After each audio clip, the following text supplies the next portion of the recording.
Good morning students.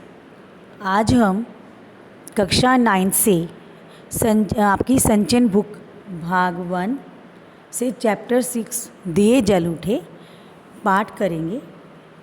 आज मैं आपको दिए जल उठे पाठ का सार समझाऊंगी।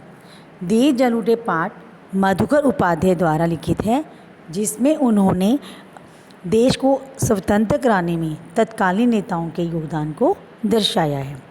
सरदार वल्लभ भाई पटेल, महात्मा गांधी और जवाहरलाल नेहरू ने देश को आज़ाद करवाने के लिए समय समय पर अनेक आंदोलन किए।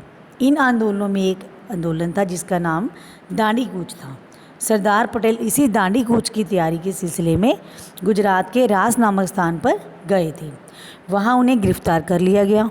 उन्हें 500 रुपये जुर्माने के साथ 3 महीने की सज़ा सुनाई गई। पटेल की इसी गिरफ्तारी से लोगों में बड़ा रोष था। देश भर में उनकी गिरफ्तारी पर अनेक प्रतिक्रियाएं हुई।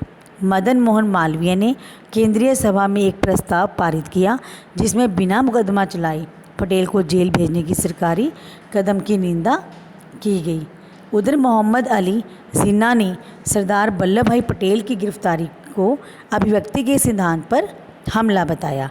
सरदार पटेल को रात से बोरसद की अदालत लाया गया और वहां से उन्हें साबरमती जेल भेज दिया गया। जेल का रास्ता साबरमती आश्रम के सामने से होकर जाता था। आश्रमवासी अपने प्रिय नेता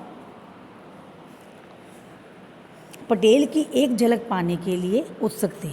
वे सड़क के दोनों किनारे खड़े हो गए। वहाँ पटेल और गांधी की एक संक्षिप्त मुलाकात हुई। पटेल ने गांधी जी और आश्रमवासियों से कहा, मैं चलता हूँ, अब आपकी बारी है।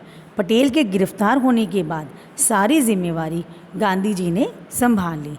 वे रास पहुँचे और उन्होंने दरबार समुदाय के लोगों को देश को आज़ाद कराने में योगदान देने के लिए प्रोत्साहित किया।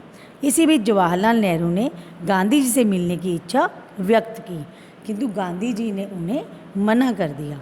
गांधी जी ने दांडी कूच शुरू करने से पहले ही निश्चय किया कि वे अपनी यात्रा ब्रिटिश अधिकार वाले भूभाग से ही करेंगे। गांधी जी और अन्य सत्याग्रही गाजे बाजे के साथ रास पहुँचे। गांधी जी ने वहाँ जनसभा को संबोधित करके लोगों को सरकारी नौकरियां छोड़ने के लिए प्रेरित किया। गांधी जी और सत्याग्रही जब रात से चलकर कनकपुरा पहुँचे तो एक वृद्धा ने गांधी जी को देश से आज़ाद कराने की बात कही। उन्होंने उसे आश्वासन दिया कि वे अब देश को आज़ाद करा के ही लौटेंगे। गांधी जी ने अपनी दांडी यात्रा को धर्म यात्रा की संज्ञा दी और उसमें किसी प्रकार का आराम न करने की बात कही। गांधी जी और अन्य सत्याग्रही अंततः मही नदी के किनारे पहुँचे। वहाँ उनके स्वागत में बहुत लोग खड़े थे। आधी रात के समय मही नदी के तट पर अद्भुत नज़ारा था। सभी लोग अपने हाथों में दिए लेकर खड़े थे। जैसे ही महात्मा गांधी नाव से नदी पार करने के लिए नाव तक पहुँचे तो महात्मा गांधी, पटेल और नेहरू के जयकारों से मही नदी के दोनों किनारे गूंज उठे। गांधी जी नदी पार करके विश्राम करने के लिए झोपड़ी में चले गए। गांधी जी के पार उतरने के बाद भी लोग हाथों में दिए लेकर खड़े रहे। वे अन्य सत्याग्रहियों के पार उतरने की प्रतीक्षा कर रहे थे। उस समय मही नदी के दोनों किनारों पर हाथों में दिए लिए खड़े लोग इस बात के प्रतीक थे कि उनके हृदय में अपने देश को आज़ाद कराने वाले नेताओं के प्रति कितनी श्रद्धा थी। साथ ही वे देश को शीघ्र आज़ाद हुआ देखना चाहते थे। हाँ जी, उम्मीद करती हूँ कि आपको दिए जल उठे पाठ का सार जो है वो अच्छे से समझ आ गया होगा।